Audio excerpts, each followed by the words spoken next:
Hello and a warm welcome to the Southern View. I'm Sam Daniel from Chennai. Over the next 30 minutes, I'll be joined by my colleagues all across South India to bring you what's happening in this region. I'll be joined by Uma Sudhir from Telangana, Deepak Bopanna and Ritu from Karnataka, and Ashwin from Kerala. 3 suspects in the Coimbatore woman student sexual assault case. The men Assault case. The men, police say, are already involved in a murder and theft cases, and 2 of them were on bail. Police also confirmed that the men were drunk before they sexually assaulted the college student. Giving a timeline of what happened, police say the sexual assault took place around 10:40. The men first smashed the car in which the couple were using a stone and then attacked the male friend of the survivor with a sickle, took her away to a secluded spot walking where they sexually assaulted. Her male friend called the police control room at 11:20 and in 15 minutes police teams were on the spot. They deny there was any delay in locating the survivor. They say they had to search 3 pockets in that area, and they say the suspects had scaled the wall because of which there was delay, and they concede that it was the survivor herself who came walking amid the search. And the suspects will now be produced in the court, and the condition of the survivor and her male friend, police say, is stable. They're also being offered psychological counseling. And the Chief Minister MK Stalin has called this inhuman, saying that no strong words can explain this inhuman act. He has said he has instructed the police authorities to file charge sheet in less than a month's time and to ensure stringent punishment obtained through trial as early as possible. This has also become a huge political issue in the run-up to the elections due in 2026. The key opposition AIADMK staged a protest in Coimbatore and has planned another across Tamil Nadu. The BJP too had one last night. TVK Chief Vijay has questioned when would the Chief Minister wake up. The ruling DMK and the state police deny there's a rise in sexual offences. They say stringent measures are already in place, and despite them being in place, incidents like this happen as it happens in other states, and they say in every such incident, swift and stringent action has been taken, including the Anna University sexual assault case in which the perpetrator has been convicted. And here are some political reactions coming from Tamil Nadu. So they have caught the people, the 3 people, and they feel that they have consumed a drug. Only the ADMK and BJP know that they have drugs. Let them catch. They are searching. The police have formed teams, and which will capture them. Then the investigation start.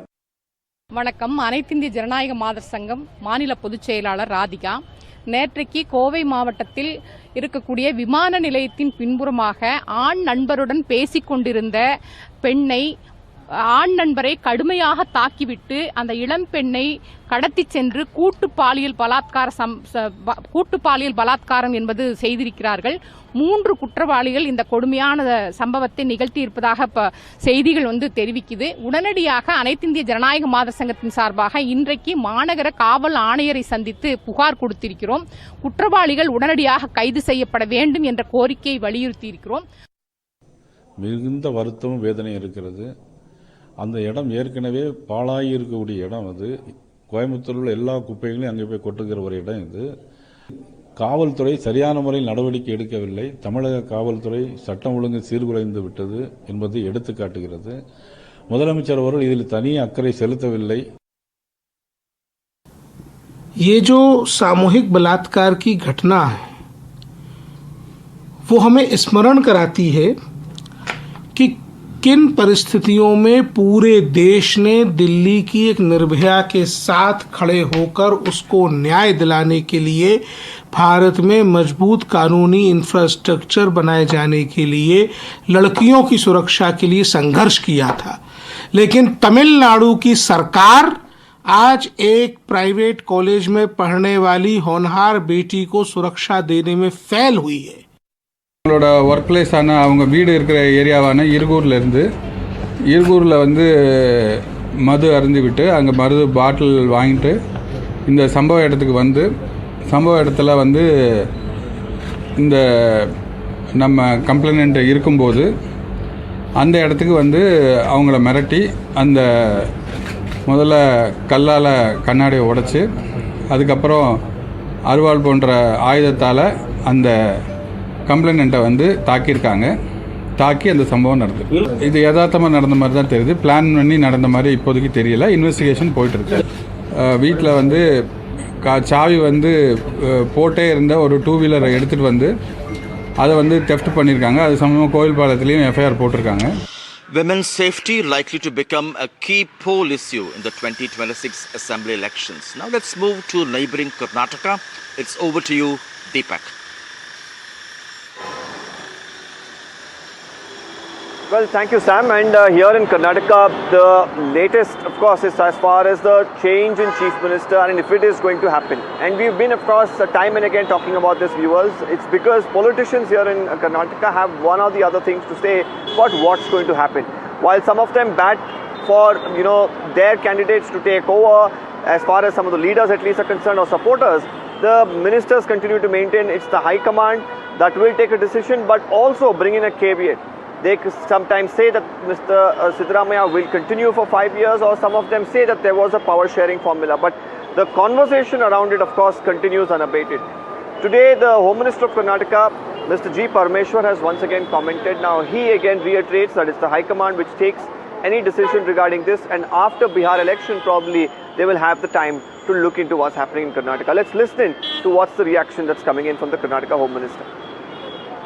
If it is a reshuffle, if it is a change of leadership, and anything of that sort is definitely this will be decided by the High Command. Congress has a system. From the beginning, he has said that he will complete 5 years term. But in case if the High Command decides otherwise, he will abide by that. That is what he has said. From the beginning, he has said. To tell you that it is entirely High Command's decision. Whatever High Command take a decision, we have to obey. That only the sentence I can tell you right now. Well, there's more news from Karnataka, of course. Ritu, my colleague, is also with me on the broadcast. Ritu, in Belagavi, I believe there are massive protests by the farmers. The BJP is also there. Tell us more.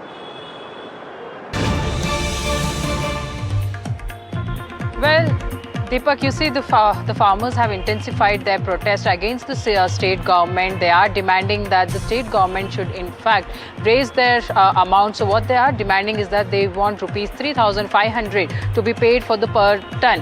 Now that's what is the demand of the farmers. Now as that the protest intensifies, you see now this has also mounted a pressure on the state government. Basically the ministers have now started coming out and speak about it. All this while we did not see any of the single minister coming to the front and speaking to these farmers, or for that matter reaching the protest site and speaking to them, listening their concerns, their demands for that matter. Now you have the moment that the BJP leaders started reaching out to these protesters at the protest site. Now you see the state government is stating that the ministers are all in discussion to see what really they can do about the amount that they really are demanding. But we will have to wait and watch out for that, what that the state government is going to demand, because their demand is rupees 3,500 per ton. Now what that the state government is arguing is that they can pay them 3,200. But farmers remains to be adamant. Now what is really going to happen, that's something that we'll have to wait and watch out. Absolutely, and of course we'll keep a close track of all of those developments. Ritu, stay with us. In fact, going to more news from Bengaluru, in fact, this time around. There's a serial actress who's gone ahead and complained to the police that she has been repeatedly stalked online. There was a person who was sending her obscene text messages, images as well. She had even warned him, but it didn't stop there. And it was not just on one platform, on multiple platforms is what we've been told. The police at this point in time have taken the matter very seriously, and a man named Naveen has been arrested. Now, he was working as a delivery manager in a recruitment firm in Bengaluru, was based out of Whitefield. The police right now, of course, are saying that anybody who harasses women online they will be dealt with an iron hand. Now we should note that in the past as well, actress Ramya has complained of similar problems, not just threat messages, even to her there were obscene messages that were being sent. The police had acted quite swiftly there as well, and this is yet another instance. Now moving on to some more news from Karnataka again. This time around, a woman has been arrested for a shocking and heinous crime. Now, a person who was hired to look after a young dog in Bengaluru has gone ahead and turned murderer. She was caught on CCTV camera, the CCTV that was installed in the elevator of the apartment building, captures her throwing the dog onto the floor and eventually killing it. Now, after the CCTV, of course, was accessed, the owner learned that it was the maid, in fact, who had committed this heinous crime. Under the Animal Cruelty Act, she has been booked, and the police right now are trying to ascertain what exactly led her to committing such a heinous act. Well, that's all we have from Karnataka for today. Over to my colleague Sam Daniel once again, who brings you more updates from Tamil Nadu. That's right, Deepak. The SIR has been rolled out in Tamil Nadu. This comes in the run-up to the 2026 Assembly elections, something the ruling DMK and its allies are strongly objecting to. In fact, the DMK has moved the Supreme Court asking for this exercise to be halted.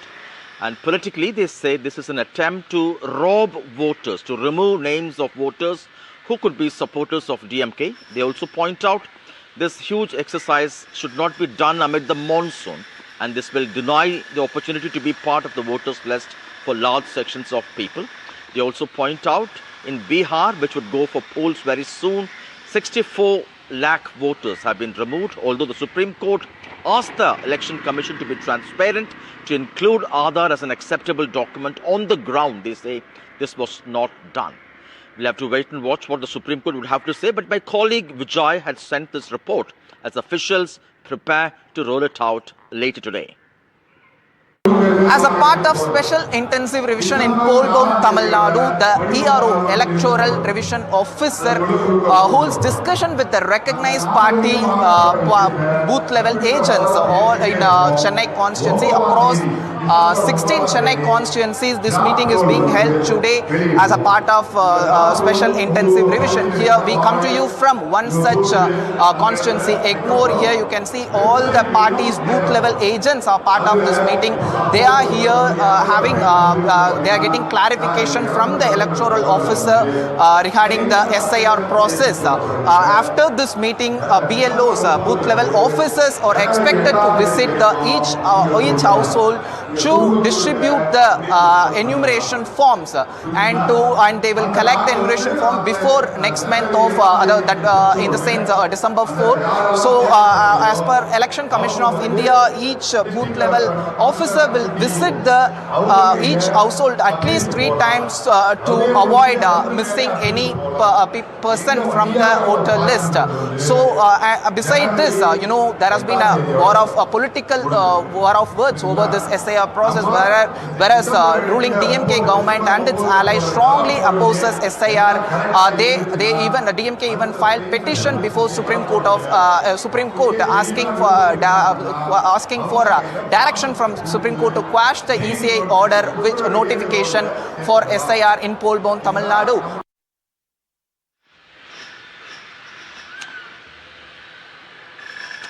The Election Commission and the BJP have denied the allegations. The big question, should the EC be more transparent, and what would these allegations have in terms of public confidence? Well, that's all from Tamil Nadu. Our next stop, Telangana. It's over to you, Uma. Thank you, Sam. A knock on the door of a doctor by the State Excise Special Task Force revealed that the residence of this PG doctor, postgraduate doctor with the Gandhi Medical College, was actually acting like a drug trafficking and sales point, a central drug den in the city of Hyderabad itself. This is located in Mushirabad area, and what was revealed is that this doctor, Dr. John Paul, had been abusing drugs, and in order to sponsor his drug habit, he had allowed 3 of his friends, who he identified as Pramod, Sharath and Sandeep, They would source drugs from Delhi and elsewhere, and via Bengaluru, it was brought into Hyderabad, into the residence of Dr. John Paul, and at least 6 different varieties of drugs were shown to the task force team by the doctor himself. This included what is called as OG Kush, MDMA, cocaine, ganja, gummas, all these different varieties including hashish oil as well was found inside the residence of this particular doctor in Hyderabad. What has been worrying is that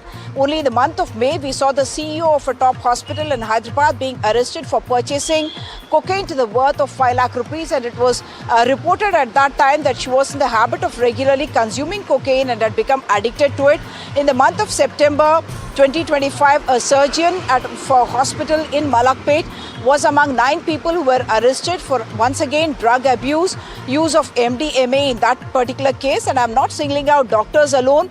The Telangana government has been cracking down on illegal drugs, and even as we speak in Cyberabad as well, there are certain raids that are going on where arrests are expected, and these are happening in certain kind of guest houses there where they are hidden away from the public eye. So the law enforcement agency of Telangana cracking down on drugs as well. And what I must point out is that the Revanth Reddy government has set up what is called an EAGLE, a special task force, in order to crack down not just on professionals using drugs, the drug traffickers, the middlemen, even if they are students, no one being spared, and all of their identities being made public as a message to the rest of the community that drugs cannot be used and you should report whenever you see the abuse of drugs as well. So that's the wrap on Southern View from all of us here on the Southern View team. It's a goodbye for now. Tune in to NDTV every day at 2 p.m. for all the news from the south of the country. Time now for a short break. Lots more coming up on the other side.